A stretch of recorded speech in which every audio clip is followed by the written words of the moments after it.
So hey guys, welcome back. This is Anmol Shukla and a very warm welcome to my YouTube channel History with me.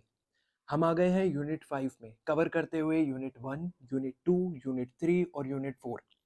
इन सभी units को जो हमने cover किया है बड़े ही clear words में कहीं ना कहीं क्लियर एक्सप्लेनेशन के साथ उनको हमने खत्म किया है। और अब हम आ गए हैं यूनिट 5 में कुछ और टॉपिक्स को खत्म करके हम इस पूरी प्लेलिस्ट को कहीं ना कहीं एंड कर देंगे आज। आगे बढ़ने से पहले अगर आपने यूनिट 1, 2, 3, 4 ये जो लेक्चर्स हैं वो नहीं देखे और डायरेक्टली यूनिट 5 में आए तो आपको कहीं ना कहीं कुछ प्रॉब्लम्स का सामना करना पड़ सकता है। इसलिए ज़रूरी है कि आप इससे पहले वाली जितनी भी यूनिट्स हैं वो कहीं ना कहीं देख के आए और फिर इस यूनिट में आए, यूनिट 5 में आए, ताकि आपको सब कुछ क्लियर हो, बेसिक्स से लेकर जो भी हमने प्रीवियस टॉपिक्स पढ़े हैं वो सारे। बिना किसी देर के शुरू करते हैं, बट आगे बढ़ने से पहले if you are new to the channel, I hope आप चैनल को सब्सक्राइब कर लेंगे, बेल का आइकन दबा देंगे ताकि आगे आने वाली कोई भी वीडियो आपसे मिस ना हो। साथ ही मुझे फॉलो कर सकते हैं इंस्टाग्राम पे और टेलीग्राम ग्रुप को भी ज्वाइन कर सकते हैं। यहाँ पर आपको नोट्स कहीं ना कहीं मिल जाएंगे आफ्टर दिस पर्टिकुलर प्लेलिस्ट, और हाँ बहुत ही जल्दी मिल जाएंगे क्योंकि यहाँ प्लेलिस्ट ऑलमोस्ट खत्म हो ही गई है, यूनिट 5 पे हम पहुंच गए। शुरू करते हैं। Just give me a second, let me adjust my mic. Sorry. हाँ, अब शुरू करते हैं हम हमारा लेक्चर। तो सबसे पहली चीज जो हम समझेंगे कि कस्टम लॉ होती क्या है। की कंसेप्ट्स की अगर हम बात करें तो इसमें हम सबसे पहला जो टॉपिक पढ़ने जा रहे हैं वो है Levi and collection of custom duty. But उससे भी पहले चीज जो हमें समझनी है यहाँ पर वो है कि कस्टम ड्यूटी आखिर होता क्या है। तो ये क्वेश्चन यहाँ पर सबसे पहला जो है वो यही है कि व्हाट इज कस्टम ड्यूटी। ठीक है, हम पढ़ने जा रहे हैं Levi and collection of custom duty, वो तो बात बिल्कुल ठीक है, बट ये तो बताओ कि कस्टम ड्यूटी होता क्या है। तो कस्टम ड्यूटी का मतलब ये होता है दोस्तों, जब भी कोई गुड्स, जब भी कोई सामान आपका हमारे देश की बाउंड्री से दूसरी कंट्री की बाउंड्री में एंटर करता है, यानी कि when ever goods move across the countries. अब ये इंपोर्ट भी हो सकता है, ये एक्सपोर्ट भी हो सकता है। ठीक है, इंपोर्ट भी हो सकता है, एक्सपोर्ट भी हो सकता है, बट जब भी कोई गुड इंपोर्ट या एक्सपोर्ट होता है या मूव होता है क्रॉस कंट्री, तो गवर्नमेंट जो है वो उस पर टैक्स चार्ज करती है। गवर्नमेंट क्या करती है, उस पर टैक्स चार्ज करती है, और उसी टैक्स को हम कस्टम ड्यूटी कहते हैं। This is called custom duty. I hope this is clear to you. बहुत ही क्लियर भाषा में अगर मैं बोलूं, जब भी गुड्स का आदान प्रदान होता है कंट्रीज के क्रॉस, यानी कि इंपोर्ट और एक्सपोर्ट जो कि हम आगे पढ़ने वाले हैं, तब गवर्नमेंट उस पर कुछ टैक्स लगाती है और उसी टैक्स को हम कस्टम ड्यूटी कहते हैं। आई होप ये चीज आपको क्लियर है। ठीक है, एग्जाम्पल के लिए अगर मैं आपको कोई एग्जाम्पल दूं, let suppose if you buy a phone from let's say US and then you bring it to India, तो वहां पर आपको कस्टम ड्यूटी पे करनी पड़ेगी एट द एयरपोर्ट। ये basically that's a government way of earning revenue, and also protecting the Indian industries from too much foreign competition, because if they are aware कि कोई tax है, they'll not buy in that extent. ठीक है, so just to protect Indian industries and also a way of earning a revenue source, I would say that's how the custom duty and the rules are designed in it. So I hope आपको ये clear है कि custom duty क्या है। तो वही हम पढ़ने जा रहे हैं, the levy and collection of custom duty. Now the power to levy and collect custom duty, levy का मतलब कहीं ना कहीं चार्ज करना कस्टम ड्यूटी को, या कलेक्ट करना कस्टम ड्यूटी। तो ये जो पावर है ये कस्टम एक्ट 1962 के तहत इंडियन गवर्नमेंट को है, मिली हुई है, along with the custom tariff act also which is of 1975 at the time। जब कस्टम ड्यूटी से रिलेटेड कोई क्वेश्चन आए तो इट्स रियली वेरी इंपॉर्टेंट कि आप ये कुछ चीजें लिख के आए वहां पे, कि भाई the power to levy and collection custom duty in India that is governed by the custom act 1962 along with the custom tariff act 1975। and I've already told you what is custom duty, कि whenever goods move across countries, or whenever goods imported or exported, the government charges a tax on them. That tax is custom duty. So it's a tax levied on goods imported into or exported from India। Objective क्या है, to regulate foreign trade. जो भी foreign trade हो रही है, जो भी exchange of goods and services हैं इस तरीके से क्रॉस कंट्रीज, उसको कहीं ना कहीं कंट्रोल करना या रेगुलेट करना। दूसरा मैंने आपको ऑलरेडी बताया, डोमेस्टिक इंडस्ट्रीज को कहीं ना कहीं प्रोटेक्ट करना from too much foreign competition, और कहीं ना कहीं जनरेट करना रेवेन्यू। तो ये 3 एक बेसिक से ऑब्जेक्टिव हो गए अगर हम बात करें किसके, हमारे कस्टम ड्यूटी के लिवाई एंड कलेक्शन के, कि क्यों हम कर रहे हैं लिवाई एंड कलेक्शन, यही 3 चीज़ों के लिए, ताकि हम फॉरेन ट्रेड रेगुलेट कर सकें, हम डोमेस्टिक इंडस्ट्रीज को प्रोटेक्ट कर सकें और हम रेवेन्यू जनरेट कर सकें कहीं ना कहीं। बात करेंगे हम लीगल प्रोविजंस की, तो सेक्शन 12 जो है कस्टम एक्ट 1962 का, वो ये कहता है दोस्तों कि ऑल गुड्स इंपोर्टेड इनटू और exported from are liable to duty unless exempted. तो जितने भी इंपोर्ट हैं या एक्सपोर्ट हो रहे हैं इंडिया से, उन सब में कहीं ना कहीं, सिंपल भाषा के मैं अगर बोलूं, कि उन सब में कहीं ना कहीं आपकी कस्टम ड्यूटी लगेगी अनलेस एग्जेम्प्टेड। अनलेस कोई ऐसी स्पेसिफिक एग्जेम्पशन रूल नहीं है उनके लिए कि जहां पर वो एग्जेम्प्टेड है, अदरवाइज तो भाई सबको ही कहीं ना कहीं, सब पर ही कहीं ना कहीं कस्टम ड्यूटी, ये जो चार्ज है वो लगेगा। And duty is divide only once at the time of import या एक्सपोर्ट, और ये भी आपको याद रखना है कि इट इज डिवाइड और it is charged only once, either at the time of import or export. Now there are various types also of custom duty. We are not going to elaborate these types, but हम इनको बस ऐसे just give it a read, ताकि आपके हाथ में कहीं ना कहीं, आपके दिमाग में, नॉट हाथ में, कुछ कंटेंट रहे जो आप लिख सको इस रिलेटेड से टॉपिक, अगर इस टॉपिक से रिलेटेड अगर ये आ गया ज्यादा मार्क्स में। तो अगर हम बात करें टाइप्स ऑफ कस्टम ड्यूटी की, तो सबसे पहला होता है basic custom duty, BCD, assemble value पे चार्ज होता है कहीं ना कहीं। Then we have IGST on import, it is treated as inter state supply. Then social welfare surcharge लगता है, additional levy on BCD, then anti-dumping duty on goods sold below cost, and then safeguard duty to protect domestic industries from sudden surge of imports। तो ये कुछ different तरीके की custom duty. Collection की अगर हम बात करें, so duty is collected by custom authorities at the port, airport or land customs station. No goods can be cleared unless custom duty is paid. So it's a very important thing। तो ये collection के बारे में आपको कुछ चीजें हैं जो ध्यान रखनी है। अब बात करते हैं valuation of import and export की। नेक्स्ट टॉपिक पे अब हम आ जाते हैं, बात करते हैं valuation of import and export की। बट सबसे पहले, आगे बढ़ने से पहले मेरे को आप ये बताओ कि इंपोर्ट क्या होता है और एक्सपोर्ट क्या होता है, क्योंकि अभी भी आप लोगों में से बहुत सारे लोग इस बात पे कंफ्यूज होंगे कि इंपोर्ट हम किसको बोलते हैं और एक्सपोर्ट किसको बोलते हैं। इंपोर्ट इंटरनल से बना है, एक्सपोर्ट एक्सटर्नल से बना है, ऐसे समझो। आई से हो गया इंटरनल, ऐसे याद कर लो, और ई एक्स यानी कि external.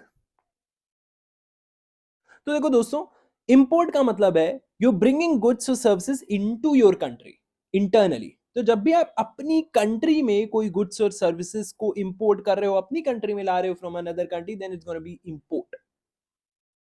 I hope this is clear to you. So import का मतलब क्या हो गया, ब्रिंगिंग गुड्स और services into your country, bringing goods और services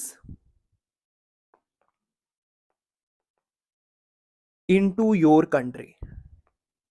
on the other hand, export का मतलब क्या है, सेंडिंग गुड्स और सर्विसेज आप दूसरी कंट्री में भेज रहे हो from your country. So exporting का मतलब हो गया आप एक्सपोर्ट कर रहे हो, it means you are sending goods और services from your country to another country. So here you are sending goods from one country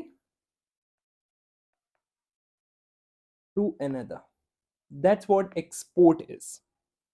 जैसे इंडिया इंपोर्ट की अगर हम बात करें तो इंडिया क्रूड ऑयल इंपोर्ट करता है because we don't produce enough here.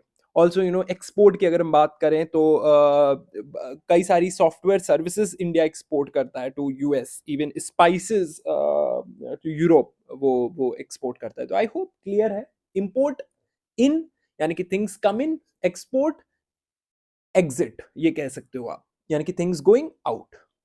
So that's what import and export is. Okay, now let's try to understand valuation of imports and exports. Now, the amount of custom duty is calculated on the assemble value of goods, not just their selling price. तो सबसे पहली important चीज जो आपको यहाँ पर ध्यान रखनी है वो ये है कि the amount of custom duty is calculated on the assembled value of goods, not just their selling price. हम हमेशा जो टैक्स कैलकुलेट करते हैं या जो भी हमें कस्टम ड्यूटी निकालनी है वो किस बात पर डिपेंड करेगी? वो डिपेंड करेगी गुड्स की असेंबल्ड वैल्यू पर। अब असेंबल्ड वैल्यू का ये मतलब होता है कि भाई कस्टम एंड ट्रेड में आपको ये समझना है कि कई बार क्या होता है कि कोई कंट्री अगर इंपोर्ट कर रही है किसी प्रोडक्ट को, लेट्स सपोज कार को उसे इंपोर्ट करना है, तो वो instead of importing fully finished car वो डिफरेंट पार्ट्स को क्या कर लेगी, इंपोर्ट कर लेगी, सेपरेट पार्ट्स को, और फिर अपनी कंट्री में वो उन सभी पार्ट्स को क्या करेगी, असेंबल करेगी और एक कार बना देगी।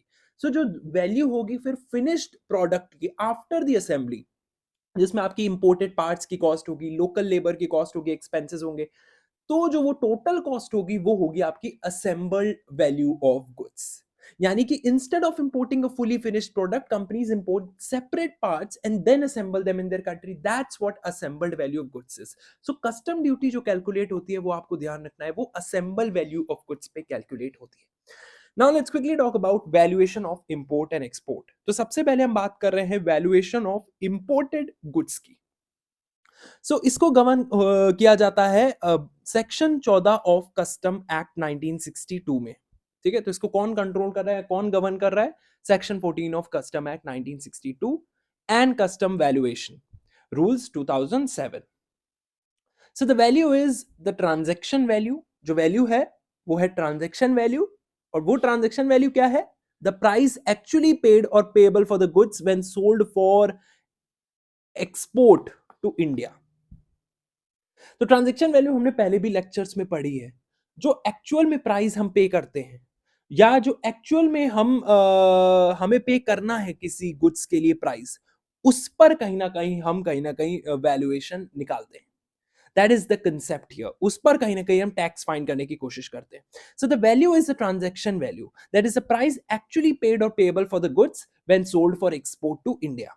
नाउ इनमें कौन कौन से कंपोनेंट्स शामिल हैं? तो इसमें कॉस्ट ऑफ गुड्स शामिल है, जिसे हम एफओबी वैल्यू कहते हैं, इसमें फ्राइट शामिल है, इसमें इंश्योरेंस शामिल है, इसमें लोडिंग अनलोडिंग हैंडलिंग चार्जेस, ये सारी चीजें कहीं ना कहीं इन्वॉल्व होती हैं गुड्स के इंपोर्ट में और उसके वैल्यूएशन के दौरान। तो ये इसमें कंपोनेंट्स इंक्लूडेड है उस ट्रांजैक्शन वैल्यू में। That is the price you actually paid और payable for the goods when sold for export to India, instead of उसकी जो सेल प्राइस है।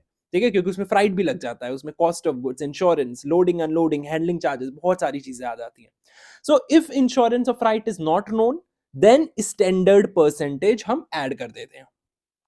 Like for example, 20% of your cost of goods, अगर if it is imported by air, maximum 20% लगता है।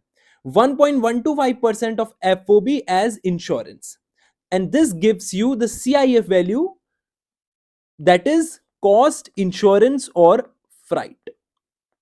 इन तीनों की value आपको मिल जाती है। सीआईएफ वैल्यू का मतलब है कॉस्ट, इंश्योरेंस और फ्राइट। ठीक है, so BCD and IGST are calculated on the CIF value, cost, insurance and freight, after conversion into INR. तो इस तरीके से ये चीजें होती है।